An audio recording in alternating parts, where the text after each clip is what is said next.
Hi అండి, welcome back to my channel. నేను ఇక్కడ శనగల్ని గుగ్గిలుగా వండి ప్రసాదంగా ప్రిపేర్ చేశాను అనమాట. సో చాలా బాగుంటాయి టేస్ట్ అయితే. సో ఈ విధంగా ఇప్పుడు వరలక్ష్మి వ్రతం కానీ లేకపోతే వినాయక చవితికి కానీ ఈ విధంగా ప్రసాదం చేసి పెడితే తిన్న వాళ్ళు కూడా చాలా ఇష్టంగా తింటారు. అమ్మవారికి కానీ లేకపోతే వినాయక చవితి కానీ ఈ విధంగా ప్రసాదం పెట్టుకున్నా కూడా చాలా బాగుంటుంది అనమాట. సో చాలా సింపుల్ అండి. ఫస్ట్ అయితే శనగల్ని ఒక 2 times మంచిగా కడిగేయాలి. తర్వాత వీలైతే ఒక గంట సేపు నానబెట్టండి. చూడండి, నానినాక శనగలు అనేవి ఈ విధంగా మెత్తగా అయ్యి మంచిగా ఉబ్బుతాయి అన్నమాట. టేస్ట్ కూడా చాలా బాగుంటుంది. సో తర్వాత అందులో ఉన్న వాటర్ అంతా వంపేసి శనగల్ని కుక్కర్లో వేసుకొని తగినంత వాటర్ పోసుకోవాలి. తర్వాత అందులో టేస్ట్ తగ్గ సాల్ట్ వేసుకోవాలి.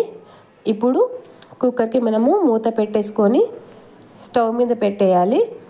సో ఈ విధంగా ఒక 5 కానీ 6 విజిల్స్ కానీ వచ్చే వరకు ఉడికించుకోవాలి. సో 5-6 విజిల్స్ వస్తే శనగలు అనేవి మంచిగా మెత్తగా ఉడుకుతాయి. ఇప్పుడు స్టవ్ ఆఫ్ చేసుకొని మూత ఓపెన్ చేస్తే చూడండి శనగలు ఎంత బాగా ఉడికినాయో. చాలా మెత్తగా ఉడికినాయి అన్నమాట. ఈ విధంగా మెత్తగా ఉడికినాయి కదా శనగలు. ఇప్పుడు పక్కన పెట్టేసుకొని మనం ప్రసాదంని ప్రిపేర్ చేసుకుందాం ఏ విధంగా అనేది. స్టవ్ మీద ఒక కడాయి పెట్టుకొని అందులో ఒక టేబుల్ స్పూన్ ఆయిల్ పోసుకోవాలి. అలాగే జీలకర్ర, ఆవాలు, శనగపప్పు, మినపప్పు వేసి కొంచెం సేపు ఫ్రై అవ్వనివ్వాలి. ఇప్పుడు అందులోకి పచ్చిమిర్చి కట్ చేసుకొని వేసుకోవాలి. అలాగే కరివేపాకు కూడా వేసుకోవాలి.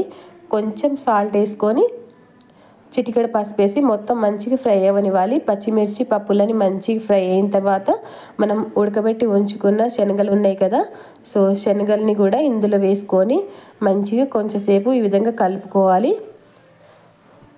శనగలకు ఉన్న తడి అంతా మంచిగా డ్రై అయిపోయి శనగలు అనేవి ఈ విధంగా మంచిగా ఫ్రై అయిన తర్వాత అందులోకి ఒక 3 టేబుల్ స్పూన్ పచ్చి కొబ్బరి తురుము వేసుకోవాలి. ఈ విధంగా కొబ్బరి తురుము వేసుకొని ఒక 2 minutes ఈ విధంగా కలుపుకుంటూ ఫ్రై చేసుకోవాలి. మంచిగా ఫ్రై అయింది కదా. సో ఇప్పుడు అందులోకి కొంచెం కొత్తిమీర వేసుకొని స్టవ్ ఆఫ్ చేసుకుంటే ఎంతో టేస్ట్గా ఉండే శనగల గుగ్గిల ప్రసాదం మనకు రెడీ అయినట్టే. సో చాలా సింపుల్ అండి.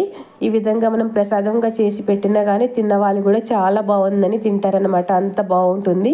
సో ఈ విధంగా ఇంట్లో కూడా మనము పిల్లలకి స్నాక్స్గా కూడా చేసి పెట్టవచ్చు. ఇంట్లో వాళ్ళు కూడా చాలా ఇష్టంగా తింటారనమాట. ఇలా చేసి పెట్టిన టైంపాస్ కూడా ఇప్పుడు వర్షాకాలంలో చలికి కూడా చాలా బాగా తినేస్తారనమాట. సో నచ్చితే మీరు కూడా ట్రై చేసి చూడండి. And thank you for watching my videos.